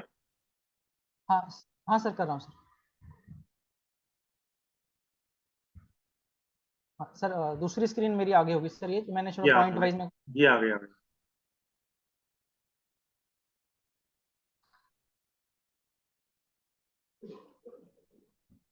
जी सर, जैसे अभी हम बात कर रहे थे सर सेक्शन 153 कैपिटल ए सबसेक्शन 1 के एक्सप्लेनेशन 4 में एक एक्सप्लेनेशन है। जो एक्सप्लेनेशन क्या कहती है कि भाई आपको बियॉन्ड रिलेवेंट ईयर्स में, बियॉन्ड ईयर्स में जाना है, it must be represented in the form of an asset. अब वो जब हम फाइनेंस एक्ट 2022 की बात करते हैं तो सेक्शन 149(1) क्लॉज बी को उन्होंने अमेंड कर दिया तो भाई आपको बियॉन्ड 3 इयर्स जाना है तो सिर्फ एसेट के फॉर्म में नहीं, it can be represented in the form of a books of accounts, it can be represented in the form of an asset, it can be represented in the form of an expenditure in relation to an occasion और an event. ठीक है sir, तो क्या ये जो explanation का उन्होंने जो एनलार्जमेंट किया है, ये जो enlargement of scope of jurisdiction जो किया है, whether it is applicable for assessment year 22-23 और ऑनवर्ड्स, और whether it is still applicable for assessment years prior to assessment year 22 और 23। तो यहाँ पे मैं एक बात का जिक्र करना चाहूंगा सर कि सर सेक्शन 149(1) का जो फर्स्ट प्रोवाइजो है, वो फर्स्ट प्रोवाइजो क्या कहता है सर? वो फर्स्ट प्रोवाइजो कहता है कि आप 148 का नोटिस इस प्रोविजन में जब दे सकते हैं अगर 148 में बिफोर फाइनेंस एक्ट 2021 या 153 कैपिटल ए में या 153 कैपिटल सी में आप ये notice at that point of time जब आप देना चाह रहे हैं उस पुराने लॉ में दे सकते हैं या नहीं दे सकते हैं। तो क्या पुराने लॉ में से books of accounts, entries in books of accounts, unexplained expenditure का कोई प्रोविजन था? नहीं था। तो जब वो प्रोविजन था ही नहीं तो क्या हम उस प्रोविजन का इस्तेमाल असेसमेंट ईयर 22-23 से पहले वाले सालों के लिए कर सकते हैं? तो मेरा हम्बल व्यू ये कहता है कि भाई असेसमेंट ईयर 22-23 और से पहले वाले के लिए किसी साल के लिए ये एनलार्जमेंट वाला प्रोविजन इस्तेमाल नहीं किया जा सकता। असेसमेंट ईयर 13-14 की अगर हम बात करें तो मार्च से पहले असेसमेंट ईयर 13-14 की हम बात करें तो 10 ईयर्स अगर हम बात करें 149(1) भी क्या कहता है 10 years from the end of the relevant assessment year। तो हम ये बात करते हैं तो 31st of March 2024 तक वो खोल सकते हैं 148 में 10 years की अगर हम बात करें। लेकिन अगर अभी हमने ओजस मेडिकेयर में देखा कि वो जो 10 years की जो कहानी है वो 153 कैपिटल सी में या 153 कैपिटल ए में 1+6+3 में है। तो वो एक्चुअली अगर 153 ए में अगर जाते तो वो बार्ड बाई लिमिटेशन है। तो क्या assessment year 13-14 could have been opened in the month of March 2024? Jharkhand high court कहता है हाँ ओपन हो सकता है। कविता झा जी एक सीनियर काउंसिलर वो आर्ग्यू कर रहे थे उन केस में झारखंड हाईकोर्ट ने इस बात को माना नहीं और उन्होंने कहा कि भाई 13-14 प्लस 10 साल हम वहां तक मानेंगे। लेकिन अब जब ये ओजस मेडिकेयर वाला डिसीजन आ गया है if similar issues come up before Delhi high court तो in the light of first proviso to section 149(1) तो क्या वो असेसमेंट ईयर 13-14 वाला assessment year would still be available? मेरे मानने में वो उसका जुरिडिक्शन असेसिंग ऑफिसर के पास अवेलेबल नहीं हो पाएगा। Now when it comes to 153 explanation two clause 4 to section 148, इसको थोड़ा सा हम जिक्र इसलिए करना चाहते हैं कि भाई ये दीक्षा होल्डिंग का जो डिसीजन है it is an interim order still and the matter is pending before honorable Delhi High Court. Various other petitions have been filed, the first of those matters being Diksha Holdings before Delhi High Court. उसमें ही क्या कहा कि sir कि explanation 2.4 कहता है कि भाई आपके पास अगर इंफॉर्मेशन है कि सर्च हुआ सर्च पर किसी एसएससी के यहाँ पे उसके यहाँ पता चलता है कि थर्ड पर्सन का कोई इंफॉर्मेशन अवेलेबल है, वो जो थर्ड पर्सन का इंफॉर्मेशन अवेलेबल है वो उसके बेसिस पे आप 148 डायरेक्टली ले सकते हैं without following the procedure of 148 capital A, subject to कि वो आपको प्रायर अप्रूवल लेना है प्रिंसिपल कमिश्नर का और with respect to that information and 151 जो 151 का जो प्रोविजन है 151 का कंप्लायंस आपको करना है 3 इयर्स और 10 इयर्स को देखते हुए। सपोज एक गैलेक्सी ग्रुप में के यहाँ पे सर्च होती है, जब गैलेक्सी ग्रुप्स के यहाँ सर्च होती है और उनके रिलेटेड जो एंट्री ऑपरेटर्स जो सो कॉल्ड एंट्री ऑपरेटर्स हैं दीपक अग्रवाल या हिमांशु वर्मा उनके यहाँ पे सर्च होती है तो जब दीपक अग्रवाल के यहाँ पे कुछ मटेरियल मिलता है, किसी बुक्स ऑफ अकाउंट्स मिलते हैं, लेजर मिलते हैं, कोई कैश की ट्रेल नहीं मिलती, कुछ नहीं मिलता, सिर्फ एक लोन के लेजर्स मिलते हैं, उनकी टैली मिलती है पैसे आने के और पैसे जाने के जो बैंकिंग चैनल के थ्रू आए हैं, जो Deepak Agarwal so called operated company उनके यहाँ पे होते हैं और सिमिलरली जो एसएससी है एसएससी की बुक्स ऑफ अकाउंट्स में भी रिकॉर्डेड है। तो जो सर्च के दौरान इन्फॉर्मेशन तो मिली, हाँ प्रिंसिपल कमिश्नर सेटिस्फाइड है कि हाँ ये इन्फॉर्मेशन मिली and this information pertains to और relates to the third person, बात सही है। थर्ड पर्सन मतलब एसएससी जो हम यहाँ जो हम बात कर रहे हैं एसएससी से रिलेट करती है other than the search person. तो क्या यहाँ पे प्रिंसिपल कमिश्नर को, क्या यहाँ पे असेसिंग ऑफिसर को सेटिस्फाई होना है कि income chargeable to tax escaping assessment है या नहीं है? तो मेरा मानना है जैसे कि Sinhgad educational technical education society में भी जब 153C में ये वर्ड्स नहीं थे having a bearing on the total income of the SSC, फिर भी उन्होंने इस प्रोविजन को इंट्रोड्यूस किया to have an control, inbuilt control, arbitrariness को कंट्रोल करने के लिए हुआ। तो यहाँ पे जब असेसिंग ऑफिसर रिकॉर्ड कर रहा है कि information pertains to the SSC, तो at the same time the principal commissioner of income tax haves to satisfy this information is not only pertains to the SSC but it results in income chargeable to tax escaping assessment। But यहाँ पे सिर्फ dimming provision है। Dimming provision क्या कहता है कि भाई information pertain करती है, चार्जेबल टू टैक्स हो, इनकम एस्केपिंग असेसमेंट हो या ना हो, हमें तो केस खोलने की अनुमति है। तो मेरा मानना है 151 में भी लिखा हुआ है थ्रेशोल्ड जो दी हुई है, फिर उसको कैसे सेटिस्फाई करेंगे? वहां तो सेटिस्फाई करने के लिए इनकम चार्जेबल टू टैक्स देखना है या इंफॉर्मेशन की वैल्यू देखनी है? मेरा मानना है इंफॉर्मेशन की वैल्यू देखनी है जो कि रिप्रेजेंट करती है income chargeable to tax escaping assessment, until unless दोनों के बीच में कोई लिंकेज है। Because the word section 148 use करता है सजेस्ट, 149(1) भी यूज करता है वर्ड रिवील। ये जो दो वर्ड्स हैं सर, इसका इंटरप्रिटेशन अगर हम देखेंगे तो ये काफी ऑनरस ड्यूटी देता है असेसिंग ऑफिसर्स को कि they have to come up with एक प्रीमा फेसी व्यू एटलीस्ट आना चाहिए कि income chargeable to tax escaping असेसमेंट रिफ्लेक्ट होना चाहिए on the face of the documents. तो सिमिलर केस को लेते हुए दीक्षा होल्डिंग में गए हुए हैं, तो यहाँ पे काफी सारे सीनियर एडवोकेट्स का ये मानना है कि सिंस अगर यहाँ पे 148 कैपिटल ए का प्रोसीजर एक्सक्लूडेड है, जब 148 कैपिटल ए का प्रोसीजर एक्सक्लूडेड है with respect to explanation 2 clause 3 and 4, 1 and 2 के लिए हम बात नहीं करते हैं, 3 और 4 के लिए इसलिए करते हैं क्योंकि 1 एंड 2 के लिए तो reasons to believe recorded already होगा at the time of taking of search 132, लेकिन जो 3 और 4 के लिए है कोई रीजंस वगैरह रिकॉर्ड नहीं होंगे। तो एक तरीके से एक डिस्क्रिमिनेशन भी क्रिएट करता है।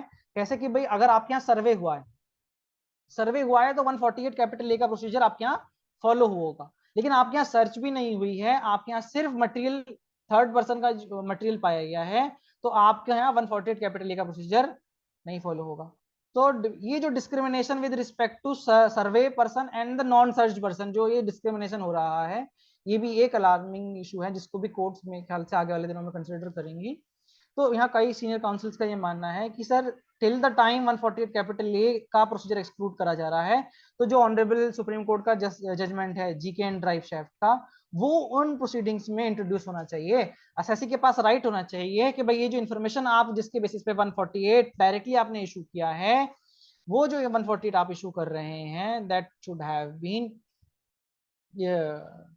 अब मैं उसके अगेंस्ट ऑब्जेक्शन रेज कर सकता हूं और उस ऑब्जेक्शंस को आपको डिस्पोज करना है बिफोर प्रोसीडिंग फर्दर। सर ये जो फर्स्ट प्रोवाइजो टू सेक्शन 149 है, अभी रिसेंटली एक बॉम्बे हाई कोर्ट का एक जजमेंट है Hexaware technologies limited versus ACIT। तो इसमें एक तो ये भी बात, जो तेलंगाना हाई कोर्ट का एक जजमेंट था 151 कैपिटल ए के संदर्भ में, जो ये कहता है कि सिंस 29 ऑफ मार्च 2022 को CBDT ने ये 151 कैपिटल ए में फेसलेस ई असेसमेंट स्कीम जो है ये नोटिफाई कर दी थी with respect to income chargeable to tax escaping assessments के केस में। तो सिंस वहां पे फेसलेस मैनर में आ गया था, तो 148 कैपिटल ए क्लॉज बी में जो नोटिसेज हैं और जो 148 के नोटिसेज हैं वो फेसलेस मैनर में इशू होने चाहिए। वो फेसलेस मैनर में इशू हुए हैं, नहीं हुए हैं तो वो वैसे भी इनवैलिड है। यहाँ पे एक इशू ये भी अराइज होता है कि सर जब यहाँ प्रोविजन क्या कहता है कि 149(1) ये कहता है कि 3 साल का टाइम पीरियड है और 10 इयर्स का टाइम पीरियड है, और 6th और 5th और 6th प्रोवाइजो क्या कहते हैं कि भाई जो टाइम पीरियड आपने 148 कैपिटल ए क्लॉज बी में शो कॉज का टाइम पीरियड दिया है या एक्सटेंडेड टाइम पीरियड एसएससी ने क्लेम रिक्वेस्ट किया है जो आपने दिया है, वो जो टाइम पीरियड है आप उसे एक्सक्लूड कर दीजिए, उस टाइम पीरियड को आप एक्सक्लूड कर दीजिए और उसके बाद आप टाइम लिमिटेशन काउंट कीजिए। तो यहाँ ऑनरेबल बॉम्बे हाई कोर्ट कहते हैं ये जो एक्सक्लूजन ऑफ टाइम पीरियड है, ये जो एक्सक्लूजन ऑफ टाइम पीरियड है वो 149(1) ए में जो 3 साल का पीरियड है या 10 साल का पीरियड है, सिर्फ उसको देखने के लिए है। वो फर्स्ट प्रोवाइजो टू सेक्शन 149(1) में जो टाइम लिमिट है उसको देखने के लिए नहीं है। तो उसका क्या मतलब है, अगर हम असेसमेंट ईयर 13-14 का, अगर सॉरी असेसमेंट ईयर 18-19 की बात करते हैं, 18-19 का जो टाइम लिमिट है वो 6 इयर्स कब एक्सपायर हो रहे हैं सर, वो 6 इयर्स, सॉरी असेसमेंट ईयर हम 17-18 लेते हैं टू बी क्लियर सर, 17-18 उसमें 6 इयर्स हमारे एक्सपायर होते हैं सर 31 मार्च 2024 को। सर 31 मार्च 2024 को 148 कैपिटल ए क्लॉज बी में उन्होंने नोटिस हमें इशू कर दिया और हमने वो 7 दिन का टाइम पीरियड दिया गया, वो फिर हमने उसके बाद रिप्लाई दिया और वो ऑर्डर जो पास होता है वो 24 अप्रैल 2024 को ऑर्डर 148 कैपिटल ए क्लॉज डी का ऑर्डर पास होता है।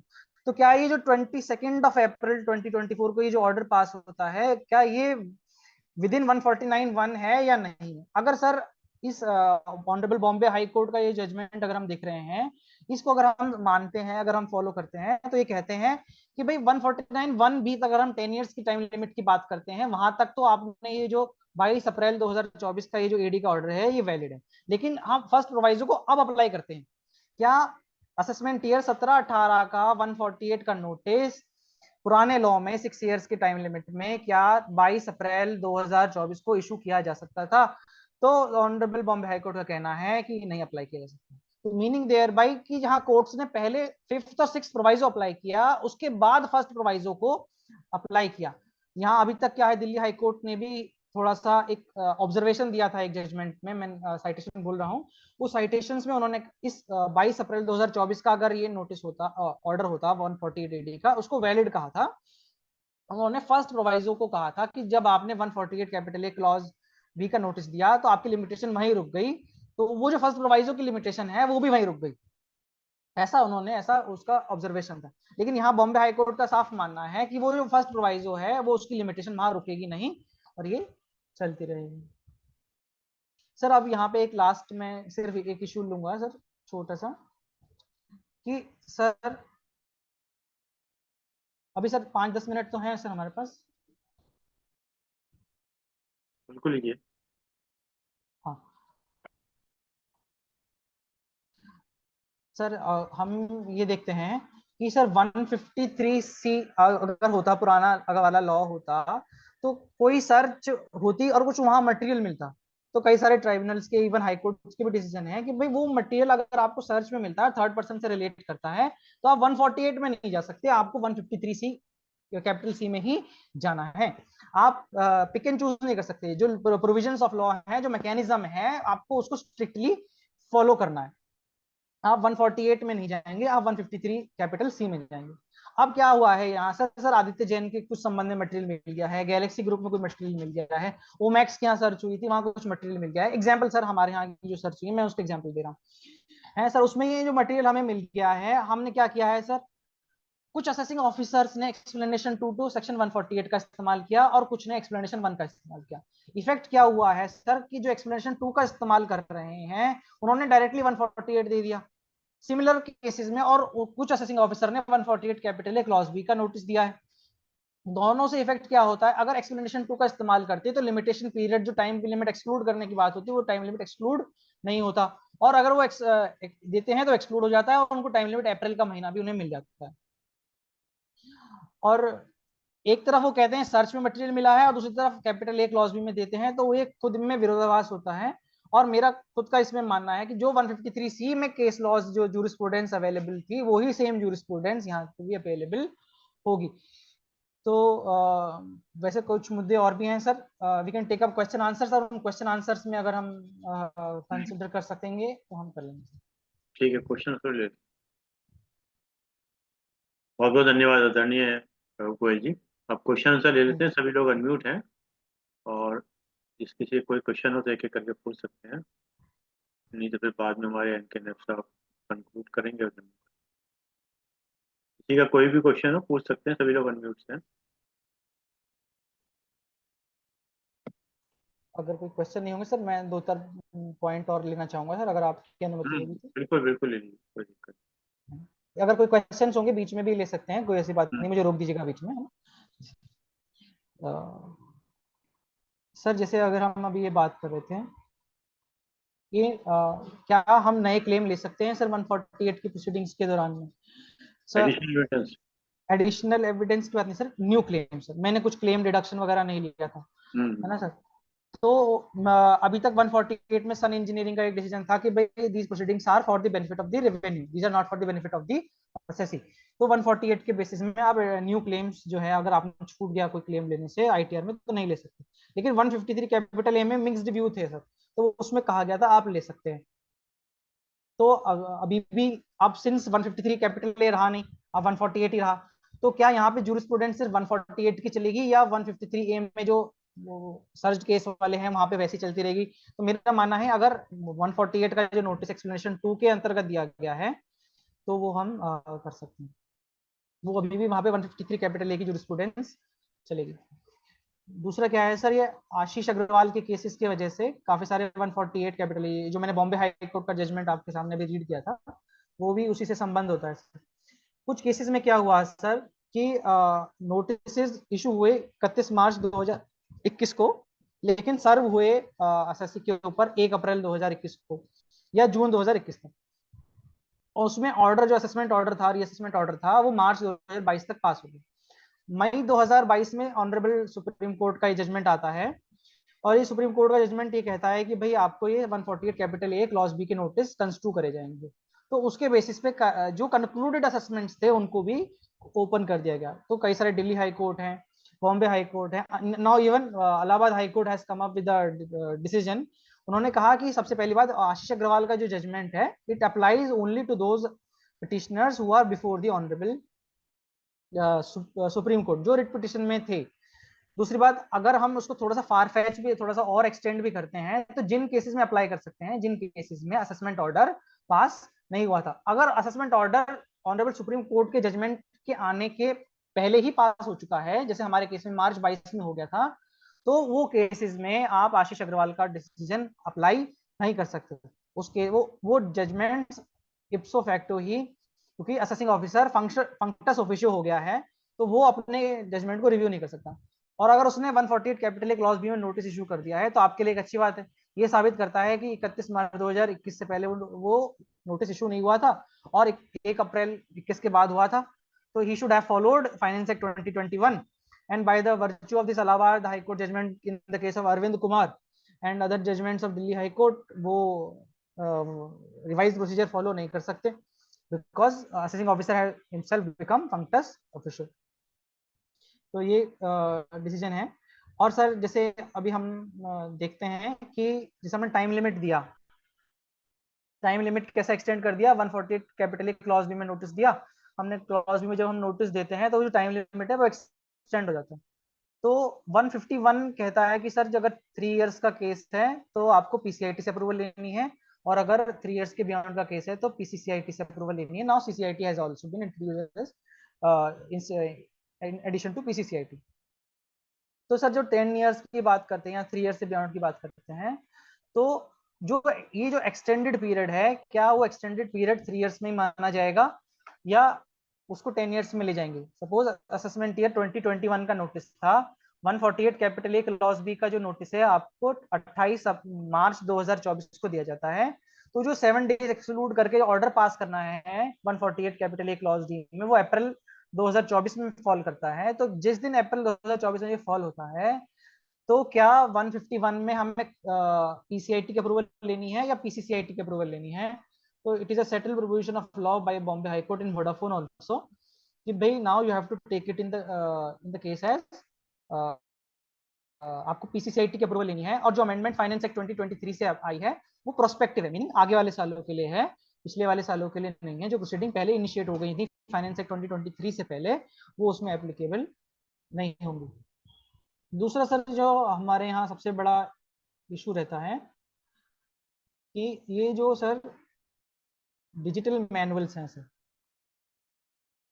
ये जो सर्च होती है सर, सर्च के दौरान हमारे यहाँ पे डाटा सीज हो गया, हार्ड ड्राइव सीज हो गई सर। अब हार्ड ड्राइव सीज होने के बाद उन्होंने उसको कोई मैनिपुलेशन किया या नहीं किया सर, तो सीबीडीटी ने एक मैनुअल इशू कर रखी है। उस मैनुअल में क्या होता है, चेन ऑफ कस्टडी करते हैं। चेन ऑफ कस्टडी रिकॉर्ड होने के बाद सीबीडीटी मैनुअल कहता है कि आपको हैश वैल्यू उस पंचनामे में लिखना है। उसको एनेक्सर भी देते हैं, उसको एग्जिबिट नंबर भी देते हैं, लेकिन हैश वैल्यू कभी भी नहीं देते। और जब तक हैश वैल्यू नहीं देंगे और उसको किसी और पर्सन के, थर्ड पर्सन के केस में या सर्च पर्सन के केस में इस्तेमाल भी करेंगे, तो अगर सर्च पर्सन ये चाहे कि भाई आप मुझे ये जो मटेरियल मेरे खिलाफ इस्तेमाल करना चाह रहे हो, आप हैश वैल्यू तो कंपेयर कर लो, तो उसके पास ऑप्शन ही नहीं है कि क्या हैश वैल्यू थी। तो ये सब इश्यूज भी ऑनरेबल मद्रास हाईकोर्ट ने कहा है, और इवन सुप्रीम कोर्ट के एक सीबीआई के मैटर में ये कहा है कि एटलीस्ट जब पंचनामा रिकॉर्ड होता है, तो जो सेंट्रल एजेंसीज हैं, though the matter relates to CBI, लेकिन उन्होंने कहा कि जब पर्सनल डिवाइसेस सीज करे जाते हैं जर्नलिस्ट के, तो वो हैश वैल्यू उस पंचनामे में रिकॉर्ड होना जरूरी है सर। अब जो थर्ड पर्सन के केस में इस्तेमाल करते हैं सर, क्या होता है, उस हार्ड ड्राइव में से भी कुछ डॉक्यूमेंट्स ले लेते हैं, उस डॉक्यूमेंट में से भी कुछ छुपाने के लिए ऑल्टरेशन कर देते हैं, तो हैश वैल्यू कैसे मैच होगी उस डॉक्यूमेंट की? और मुझे कैसे पता चलेगा कि जो डॉक्यूमेंट आपने हाइड किया है वो सिर्फ रेवेन्यू के मतलब एसएससी के अगेंस्ट था, आपने सिर्फ इसलिए तो हाइड नहीं कर दिया, या आपने कुछ ऐसा मैनिपुलेशन तो नहीं कर दिया कि एसएससी का नाम था ही नहीं और आपने उसमें इम्पोज कर दिया? तो जो नेसेसरी सेफ गार्ड्स हैं डिजिटल एविडेंस को लेते हुए भी सर्च केसेस में, वो अभी भी फॉलो नहीं हो रहे हैं, जो कि अभी दिल्ली हाई कोर्ट में और वेरियस हाई कोर्ट्स में टाइम एंड अगेन रेज करे जा रहे हैं। वी होप सो एक नया प्रेसिडेंट, जैसे अभी मद्रास हाईकोर्ट ने भी कहा है कि भाई सर्च मटेरियल है, ये डिजिटल एविडेंस अगर आप सर्च मटेरियल के रूप में इस्तेमाल करना चाहते हैं तो 65 कैपिटल बी जो इंडियन एविडेंस एक्ट, जो पुराना इंडियन एविडेंस एक्ट है which relates to section 63 of the Bharatiya Nyaya संहिता, तो अगर वो कंडीशंस आपने सेटिस्फाई नहीं करी हैं तो तब तक आप उस मटेरियल को इंक्रीमेंटिंग मटेरियल, तो ये सब चीजें भी ध्यान में रखने वाली है। हम ये सब ग्राउंड्स भी अगर हम जब अपील में जाएंगे तो हम ले सकते हैं कि भाई हमने सर्टिफिकेट मांगा था, वो सर्टिफिकेट नहीं दिया, और सर्टिफिकेट कौन साइन किएगा? हम एक सेमिनार अटेंड कर रहे थे तो वहां पे ये कहा गया कि वो 65B का जो सर्टिफिकेट है वो सर्टिफिकेट जो ओनर है जिसके यहाँ सर्च हुई है वो साइन करेगा, या जो पार्टी एक्सट्रैक्ट कर रही है, जो क्लोनिंग कर रही है, इमेजिंग कर रही है, वो साइन करेगा? क्या अगर वो सर्टिफिकेट कहते हैं कि जो सर्च्ड पर्सन है वो साइन करेगा, तो क्या इंक्रिमिनेटिंग मटेरियल या हम के सेल्फ इंक्रिमिनेशन नहीं हो जाता यहाँ पे? क्या एक असेसी को ये नहीं कहा जा रहा कि अपने ही खिलाफ एविडेंस दो, क्योंकि आप उसे इंक्रिमिनेटिंग मटेरियल कह रहे हो? तो कई सारे लीगल इश्यूज हैं जो कि अब सर्च डिजिटल एविडेंस के रूप में टेकअप करे जाएंगे। सो मैं तो सर इतना ही अब कहना चाहूंगा सर, बाकी अगर किसी के सवाल हो तो सर। वैसे मैं ख्याल काफी आपने सवाल और जवाब दे दिए हैं मेरे ख्याल से, तो और भी कोई किसी का प्रश्न बनता है तो आप पूछ सकते हैं। ये तो हमारे आदरणीय एन के नैब साहब जो retired additional commissioner income tax हैं, धन्यवाद देंगे। टाइम हो गया 1.5 घंटा आपसे सुनते हुए। बहुत बहुत आपको नैब साहब इंतजार कर रहे हैं कि कब मुझे नहीं, मैं तो सुनकर मुझे in fact I enjoy all this discussions, department के लिए क्या कहा जा रहा है, उसके लिए जुडिशरी के लिए क्या कहा जा रहा है, और मैं फिर अपने रेट्रोस्पेक्टिव चला जाता हूँ, मैंने कैसे किया था, उस सचिव से क्या किया था, रात को कितने जी स्टेटमेंट रिकॉर्ड किया था, राइट्स मैं ह्यूमन राइट्स को वायलेट किया था कि नहीं किया था, तो मैं अपने उसमें चला जाता हूँ, and that's why on some statements I was also smiling, यार ये तो मैंने भी किया था, ये तो ऐसा था। तो इनफैक्ट बड़ा अच्छा आज का ये सेशन रहा, इंटरेक्टिव रहा, एवरीबॉडी पार्टिसिपेटेड, भदौरिया साहब ने इसको give a good beginning, and then Goyal साहब ने, Nikhil Goyal, he give the details about the case laws, जो 3 केस लॉज पे वी हैड स्टार्टेड, लेकिन वैभव गोयल साहब ने इसको और एक्सपेंड किया, and he give all that he had prepared today, और उनकी कोशिश थी कि कुछ चीजों को और क्लियर करें, क्योंकि सेक्शन आज का जो लिमिटेड था that was 153C, but he also expand the 148 में कैसे किया जाता है और उसका क्या किस तरीके से।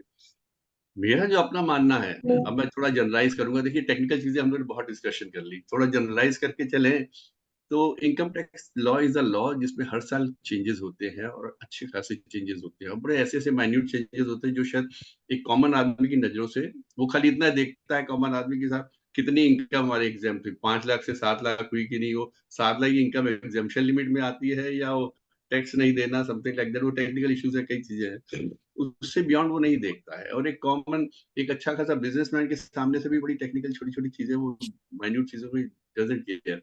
ये सब हम प्रोफेशनल्स इसीलिए होते हैं, चार्टर्ड अकाउंटेंट्स हैं, एडवोकेट्स हैं, सीनियर एडवोकेट्स हैं, जो और हर साल चीजों को नए तरीके से प्रिपेयर करना, और फिर वही है सर जो 3 वर्ड्स हैं कि रेट्रोस्पेक्टिव है, ये रेट्रोएक्टिव है या प्रोस्पेक्टिव है, उसमें कितने डिस्कशंस होते हैं, उसमें कितने केस लॉज हो गए हैं, कितना गवर्नमेंट ने अपने एक्ट में लाके, फाइनेंस एक्ट में लाके आगे रेट्रोस्पेक्टिव होगा, लेकिन बाद में कोर्ट से कहा कि नहीं रेट्रोस्पेक्टिव नहीं होगा, ये सब लड़ाइयां चली रहती है। लेकिन आप लोग आज के डिस्कशन के बाद एक चीज बहुत क्लियर है कि जिस वक्त भी कोई एक्शन असेसिंग ऑफिसर लेता है, the most ignored thing is writing the reasons to believe, जो भी उसका जो कॉज मतलब इनिशिएटिंग प्रोसीडिंग्स होता है ना कि 153 के इनिशिएट कर रहे हैं या हम 148 के लिए इनिशिएट कर रहे हैं, तो उस वक्त जो उसकी रिकॉर्डिंग होती है ऑर्डर शीट पे, that is most important, that is an art, that is a very technical thing, जिसको कि most of the assessing officers are ignoring. वो कहते हैं बस नोटिस इश्यू करो, टाइम बार ना हो जाए, नोटिस इश्यू करो, टाइम बार ना हो जाए।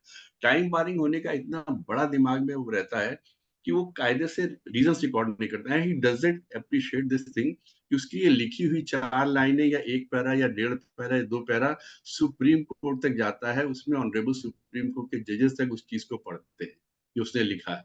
और वहां पर मैंने तो ट्रिब्यूनल में भी काम किया हुआ 2 साल, क्या सब धज्जियां उड़ाई जाती हैं असेसिंग ऑफिसर की, इवन आपके सीआईटी अपील्स के ऑर्डर्स की क्या धज्जियां उड़ाई जाती है। वहां पर तो एसएससी खुल के आता है ना, on one side there is a department, on the other side there is a council.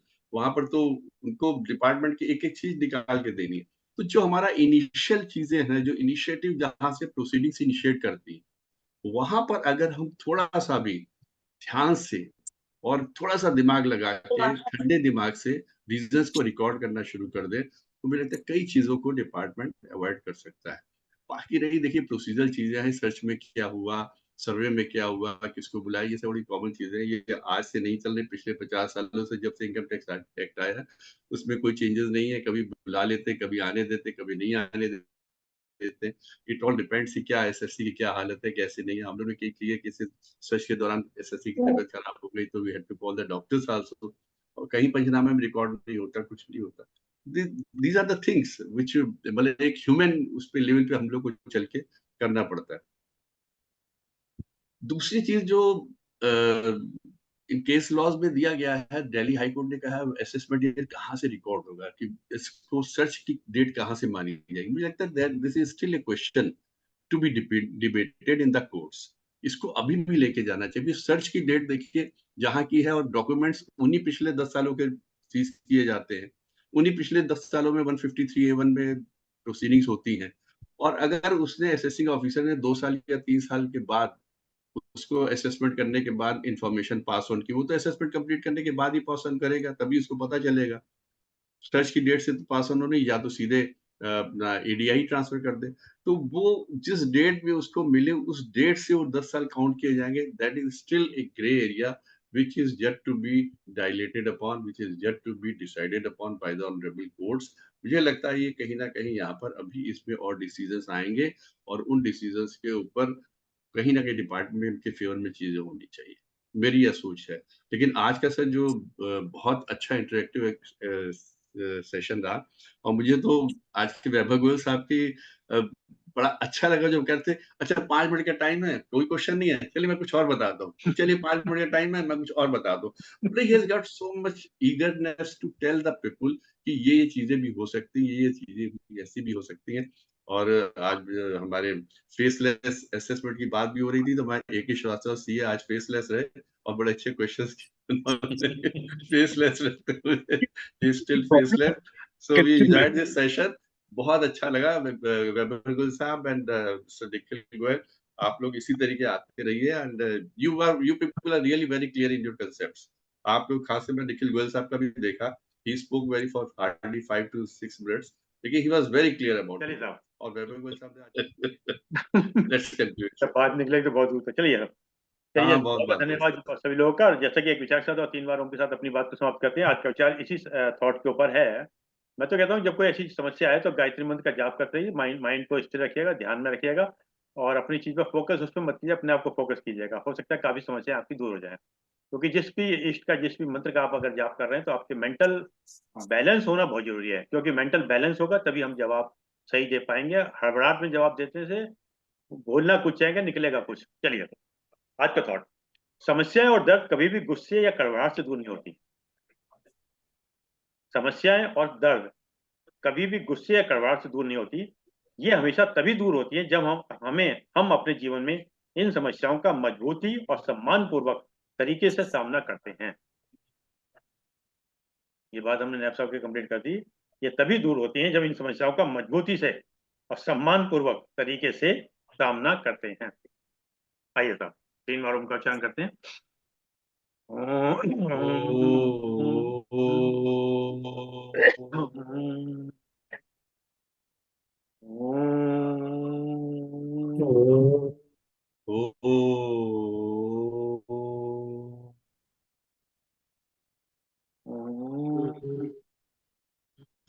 ओ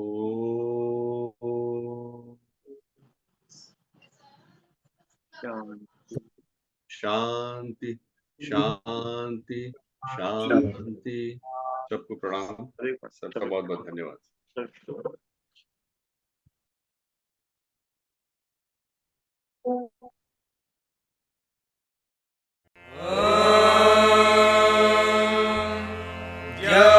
शान्तिरन्तरिक्षं शान्तिः पृथिवी शान्तिरापः शान्तिरोषधयः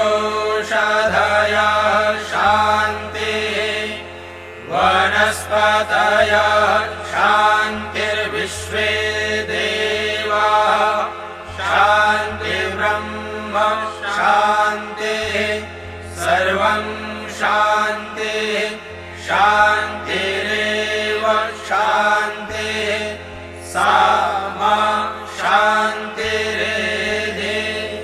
ॐ शान्तिः शान्तिः।